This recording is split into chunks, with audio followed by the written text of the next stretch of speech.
Assalamualaikum warahmatullahi wabarakatuh.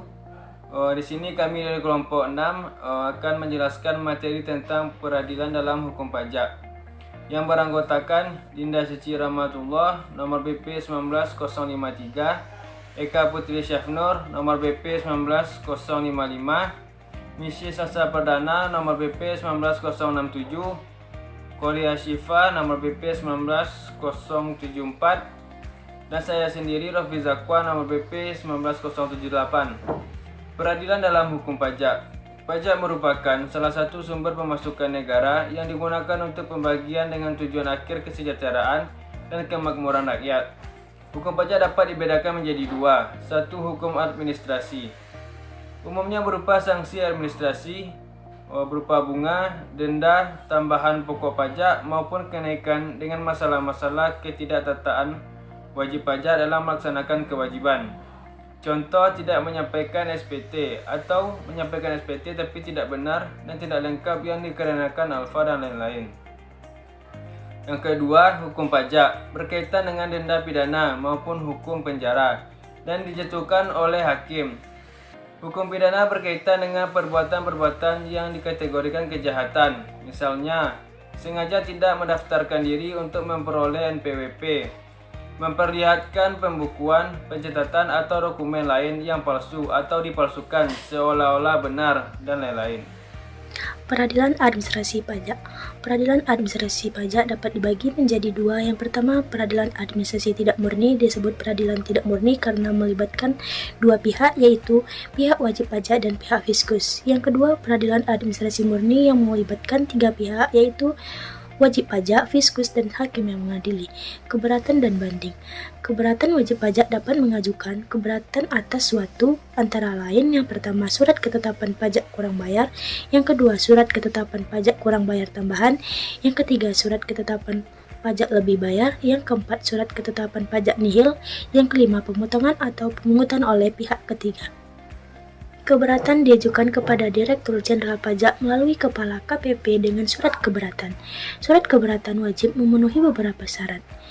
Tahapan selanjutnya dalam mengajukan keberatan adalah antara lain: yang pertama, penyampaian surat keberatan; yang kedua, saat diterimanya surat keberatan; yang ketiga, proses penyelesaian keberatan.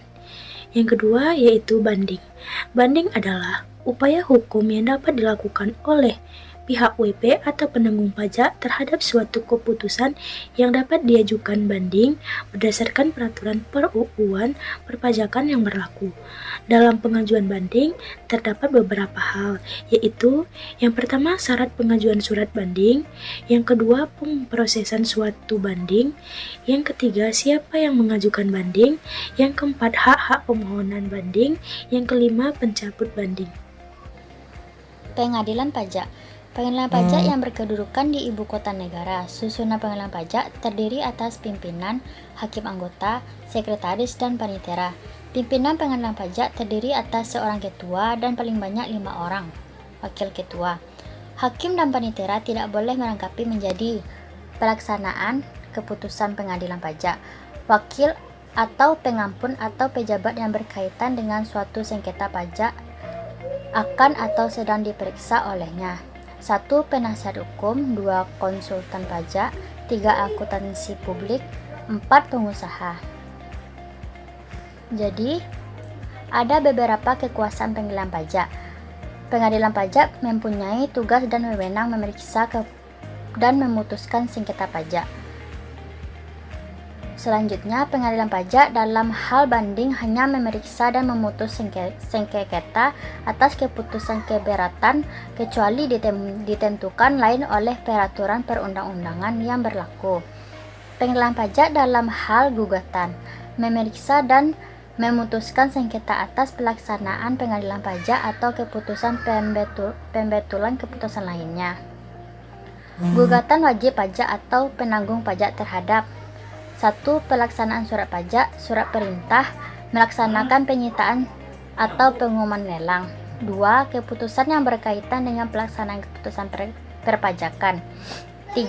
Keputusan pembetulan yang berkaitan dengan pelaksanaan keputusan perpajakan. 4. Pengadilan pajak adalah pengadilan tingkat pertama dan terakhir dalam memeriksa dan memutuskan sengketa pajak. Selanjutnya, putusan pengadilan pajak dapat berupa 1. Menolak, 2. Mengabulkan sebagian atau seluruhnya, 3. Menambah pajak yang harus dibayar, 4. Membetulkan kesalahan tulis dan atau kesalahan hitung, 5. Membatalkan terhadap putusan pengadilan pajak tidak dapat lagi diajukan gugatan banding atau kasasi. Contoh kasus PT ASEAN Agri Group, terungkapnya dugaan penggelapan pajak oleh PT AAG bermula dari aksi Vincentius Amin Sutanto. Vincent membobol brankas PT AAG di Bank Fortis Singapura senilai 3,1 juta US dollar pada tanggal 13 November 2006. Vincent saat itu menjabat sebagai grup finansial controller di PT AAG yang mengetahui seluk-beluk keuangannya. Perbuatan Vincent ini terendus oleh perusahaan dan dilaporkan ke Polda Metro Jaya. Vincent diburu bahkan diancam akan dibunuh. Vincent kabur ke Singapura sambil membawa sejumlah dokumen penting perusahaan tersebut. Dalam pelariannya, inilah terjadi jalinan komunikasi antara Vincent dan wartawan Tempo. Berdasarkan hasil penyelidikan tersebut, 14 perusahaan diperiksa. Ditemukan terjadinya penggelapan pajak yang berupa penggelapan pajak penghasilan PPH dan pajak pertambahan nilai PPN. Selain itu juga bahwa dalam tahun pajak 2002 sampai 2005 terdapat 2,62 triliun penyimpangan pencatatan transaksi yang berupa menggelembungkan biaya perusahaan hingga 1,5 triliun, mendongkrak kerugian transaksi ekspor 232 miliar, mengecilkan hasil penjualan 889 miliar. Lewat modus ini, ASEAN Agri diduga telah menggelapkan pajak penghasilan untuk badan usaha senilai total 2,6 triliun. Perhitungan SPT ASEAN Agri yang digelapkan berasal dari SPT periode 2002 sampai 2005. Hitungan terakhir menyebutkan penggelapan pajak itu diduga berpotensi merugikan keuangan negara hingga 1,3 triliun dari rangkaian investigasi dan penyelidikan. Pada bulan Desember 2007 telah ditetapkan 8 orang tersangka, yaitu masing-masing berinisial ST, WT, LA, TBK, AN, EL, LBH, dan SL. Kedelapan orang tersangka tersebut merupakan pengurus, direktur, dan penanggung jawab perusahaan. Di samping itu, pihak Departemen Hukum dan HAM juga telah mencekal 8 orang tersangka tersebut. Penyelesaian kasus. ASEAN Agri akhirnya benar-benar melayangkan surat keberatan kepada Direktorat Jenderal Pajak terkait surat ketetapan pajak kepada 14 anak perusahaannya. Perusahaan perkebunan sawit milik Taipan Sukanto Tanoto ini melayangkan surat keberatan setelah membayar senilai 969,675 miliar atau sebesar 49% dari total pajak terutang, yakni mencapai 1,95 triliun. Sedari awal, ASEAN Agri memang berniat banding atas penetapan SKP yang ditetapkan oleh DJP. Namun, mereka harus terlebih dahulu membayar setengah dari total utang pajak. ASEAN Agri melayangkan keberatan karena menganggap SKP yang mencapai 1,95 triliun tidak sesuai, sebab melebihi total keuntungan perusahaannya yang pada tahun 2002 sampai 2005 hanya sebesar 1,24 triliun. Total utang pajak plus denda ASEAN Agri sendiri pun mencapai 1,959 triliun. General Pajak Grup ASEAN Agri, Freddy Wijaya, mengatakan bahwa surat keberatan SKP telah disampaikan ke kantor pelayanan pajak tempat wajib pajak terdaftar, sesuai dengan jangka waktu 3 bulan sejak tanggal penerbitan SKP. Direktur Penyuluhan, Pelayanan dan Humas DJP, Kismantoro Petrus, mengakui telah menerima surat keberatan ASEAN Agri pada tanggal 28 Agustus 2013.